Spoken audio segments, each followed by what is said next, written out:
I'm Tracy with MeatRx. I'm here with a coach from MeatRx, Seb. He's going to tell us his success story. Hi, Seb. Tracy, it's a pleasure to be here. Thank you for coming. I know everyone will want to hear your story. Can you start out by telling us what your diet and your health was like before carnivore? Well, it wasn't too bad. I was always quite fit and active and doing a lot of running around. So I was never that tempted by sugar, didn't drink much alcohol. But apart from that, it was a fairly standard diet. I mean, I like my sandwiches, I like my fries, and basically was eating a lot of carbs. But because I was very active, I was also burning them off a lot, and yeah, not too bad. We're just eating a lot like everybody did, and and that lasted me a good 40 years. Wow. Yeah. I mean, that's pretty normal for a lot of Yeah. people. And so did you come to a point where you decided that you needed to change what you were eating? Well, I was thinking about it because I wasn't feeling that great. I was sort of lucky that I always liked, barbecue a lot and meat a lot. I was always sort of drawn to animal products, but everybody always told me, you got to have your vegetables and your fruits and whatnot. But they never appealed to me that much. And I think it was a podcast with Sean Baker, and I heard him going on about World Carnivore Tribe and let's do a carnivore month. And so I was talking to my girlfriend and I said, look, this sounds pretty good. For a month, I can just do bunless burgers and just bacon and eggs and no bread. And, I might give that a go and see where that takes me. So she said, yeah, if that's going to make you happy, then go for it. So I think that was December 17. So we'd go on a morning walk and have a black coffee somewhere, and then I'd ask for a bunless burger. And in that month, I really noticed that I would start to feel a lot better. My mind was getting clearer, and all my joints, they got sore from all the running and everything started to get less sore. I felt better. So I was like, yeah, this is actually doing something really well for me. But then, having 4 kids and a big house and a lot of carbs in the house, it took maybe 6 or 10 months before really going for it. For a while, I just kept going back and forth between just doing carnivore for a week and then sort of, I'll have some bread, I'll have some nuts and whatnot, and then going back to carnivore. And then it took until the summer after, when I could hardly run anymore. And they said, you need surgery on the inflammation of the ligaments in your foot. And I was like, I really don't want to, but I can't run, so I'll go for it. They did surgery and they put my leg in a cast. And usually if I'm inactive, I just, gain a ton of weight, get all grumpy and, I don't feel very well. I said, well, these 6 weeks, I'm going to be really strict with the carnivore diet. I'll just go for a lot of grilled fish and meat and see how that goes. And after those 6 weeks, I actually lost weight, felt fitter, felt happier than I had done in ages, and without even doing any exercise. So then I really knew that I'm going to stick with this. This is good for me. Yeah. Awesome. Yeah. So do you eat like 1 meal a day, 2 meals a day? What kind of meat do you eat? Do you include dairy or eggs? I do include some dairy, and I've got one of my teenage sons. He joined me as well, and then we came up with essentially a 2 meal a day plan. We usually break our fast essentially at about 11 in the morning, and and then we have whatever. We eat quite a lot of ground beef, and then we mix it up with ginger and garlic and stuff like that. So that's sort of a staple. So that's a big meal after doing some exercise in the morning. And then, we live in the countryside, we live outside, and in the evening it's, in Portuguese or Brazilian, you call it a picanha, which is a nice bit of fatty steak. It's a bit like a ribeye in America, except even a bit bigger. So we barbecue that most evenings at about 7. So, we have sort of an 8-hour eating window, 2 meals a day. We go for a lot of hikes and stuff, and then we might take some, canned sardines and tuna, stuff like that. And and every now and then we do some protein shakes, but only if we've been, doing a lot of exercise. And being Dutch, I do like my cheeses, but I have figured out that there's a difference between cheeses. So now I really go for the blue cheeses, the fermented cheeses, where essentially the carbs have gone and only the good stuff has been left behind. So I do like a bit of Roquefort with my steak. Yeah, that sounds awesome. So what kind of exercise do you do? Are you doing running or are you doing other exercise? Yeah, we do. Just climbed Kilimanjaro in Africa, like the highest mountain in Africa, 6 kilometers, like 4 miles high. We did that over a week. We went trekking in New Zealand. We ran a desert half marathon and another one. So we went to Jordan, to the Middle East to run, and mountain biking. So we do quite a bit because basically I'm retired and fairly free. So yeah, we just go on a lot of adventures and see where it takes us. Wow, that sounds awesome. Yeah. So you have 4 children. Do they all go with you? Do they all do carnivore? Some, yeah. One is now off on his own. He's traveling the world on his own, and then the two younger ones are the girls. They're still in school, and they get a bit defensive about their sugar intake, and they're like, "No, well, we'll be happy with the breakfast cereal. Thank you very much." It's like, "Oh, guys, but it's their choice." Yeah. Yeah. So you've helped other people with carnivore, and you're a Meat RX coach. So I was kind of wondering what your strategy is that you use for Well, yeah, it's basically it just happened. I travel and I go from nice place to nice place, and then I have a lot of friends that say, "Well, can we come and stay with you for a while?" I say, "Yeah, sure, you can come and stay with me or travel with me."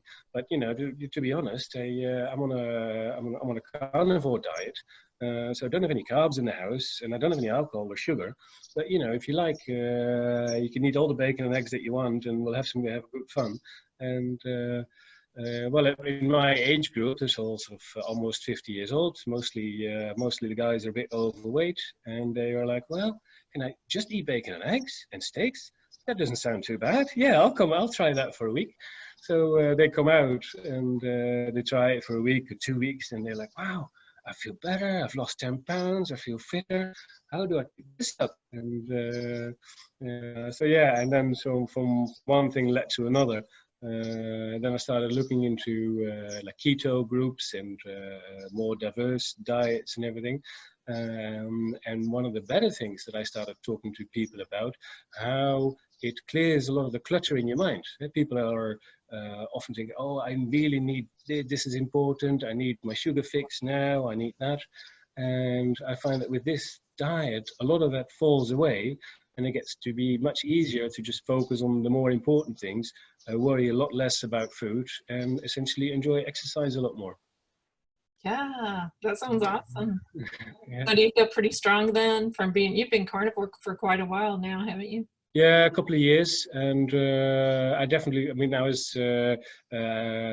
had surgery on my shoulder like 3 times, and they told me, "Look, this is the last time we've cleaned it up." I'd broken it in a motorcycle accident. And said, "Yeah, in spring 2020, you're going to need a new shoulder." But then on this diet last year, it just started to get a lot more supple, and I was like, "Well, you know what? I'm gonna try and do a push up." So I did like 1 push-up and 2. And it got from a few. Now I do every other day. I do loads of them, and I feel a lot stronger. My shoulders are great, so I managed to cancel the surgery even.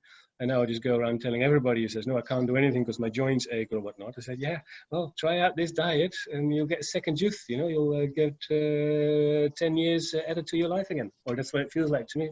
I feel like Superman again sometimes. Awesome. Yeah. Awesome.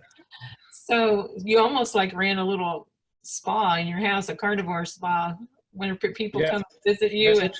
learn about it. Yeah, even more so. We're looking to we're now in Portugal, traveling around essentially to buy up an old farm, a big place where we can have a lot of guests, and then we'll call it a carnivore camp or a keto camp, and people can come and come for a bit, and because I really think they need to try it for at least a couple of weeks. And if they do it for a couple of weeks, it's much easier if they do it on location, and then they can go back and continue from that. Wow, Seb, that's an awesome idea. Yeah, I You think gonna so. We'll get our own cows and everything. Yeah, yeah, I was gonna yeah, say, were you gonna have animals there and for sure, for sure. Yeah, yeah, raise your yeah, own food then? yeah. That's it. Yeah, we listen to now a lot of Joel's Filipino and stuff in America. The regenerative farming. So looking into a lot of that, and making friends with all the butchers here in the region. And yeah, it's good fun. Wow, that does sound awesome. So are you involved on MeetRx other than coaching? Do you do any meetings or attend any meetings? I should do more, but I've been traveling quite a lot the last few months, so yeah, I haven't settled down yet. Basically, I'm meaning to, once I settle down again, I keep getting these nice emails saying there's a meetup. And another thing is, of course, that I'm in Europe. So for me now it's late afternoon while it's your early morning. So anything happening in your afternoon is my midnight. And, That's true. That's true. Maybe you could start up your own meeting then, maybe. yeah, we might. Yeah, it's getting more popular here. So. Awesome. So is there anything you want to tell like a person that's just starting out, or is there, did you have any difficulty at the beginning? Is it hard at the beginning? For me personally, it wasn't so much hard for myself, but I did find it socially a bit awkward.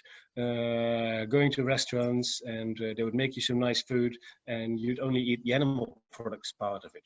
And it took a while before I could say, look, sorry, but I just don't eat fries. It's like cheap stuffing. Just can I have a bit more steak, please? And then in the end, it turns out that most of these restaurants, they don't mind so much. They'll just give you what you want as long as you mention it. And one good success story maybe I'd like to share is even one of my kids who suddenly started to have epileptic seizures, and we didn't know what to do about it. And they said, look, maybe you should just take this Capra and whatnot. And then I was just reading about it, that in the old days it was fasting and keto and carnivore diets to solve it. I said, maybe before you try and take all these drugs, try the keto and carnivore diet for a bit and see if you like it and see what it does for you. And he hasn't had a seizure since, so that was pretty good. So yeah. That's great. That is great. Yeah. I love hearing that. And I've heard it does help epilepsy a lot. Yeah, Many for sure. people. Mm-hmm. Yeah.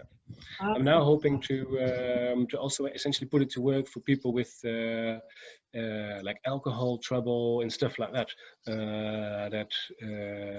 I gave up drinking alcohol quite a few years back, but I do hear from a lot of people that's what draws them in. They have a glass of alcohol and then it gets worse and you have the wrong snacks and everything. And what I've seen in the friends and family that I've helped with this diet, that their proclivity to drink gets reduced a lot if they're on this diet. Don't know exactly how that works, but I think that's a great side benefit, you know? It is. It's a really Yeah. good benefit. Yeah. I mean, I think I've even heard of drugs and alcohol. Yeah. Yeah. Mm-hmm. So it helps a lot of people to heal in many, many different ways. Yeah. Yeah. We even tried it with my girlfriend's youngest. She's only 11 and she could never concentrate at school. And well, basically because she loves her sugar and doesn't like anything that was without sugar. So it was last year or 2 years ago. And I made a bet with her. I said, look, just 1 month, just try the whole of January, no sugar. And we'll see what it does with your, because she's quite petite, see if you get a bit bigger, see how you feel, so it goes at school. And in the first few days, essentially she was going through terrible withdrawal. She was grumpy and didn't want to get out of bed. But then after a bit, her school results improved tremendously. Her grades started going up. She started growing and she felt a lot happier. So she was also even convinced, saying, no, just giving up the sugar, a massive benefit. And say, yeah, I'll make you bacon and eggs any morning and just skip the cereal. Wow, yeah, that's great. Yeah. That's great. I mean, so it just helped her with improving her school and her mood and everything. That's it. Yeah. That's wonderful. I love hearing stories like that. Yeah, share any stories you like with us. Do you have any? I will. Yeah. Mm-hmm. No, just that. Yeah, basically just, well, essentially fat old guys losing a lot of weight. You know, and like the diet, they've always been like, oh, I got to do this diet or whatnot that I don't like. But they all love just eating steaks, and it's like, man, you can eat as many steaks as you like and feel good about it. So that's that's a good target audience for me as well. Oh, that sounds great. So anyone that wants to come and talk with you for coaching, they can find you on MeetRx and you'll help them. Yeah, for sure. Yeah, it'll be my pleasure. Yeah. Okay. Thank you so much, Seb, for sharing your story. You're welcome. All right. Bye for now. Bye. Bye.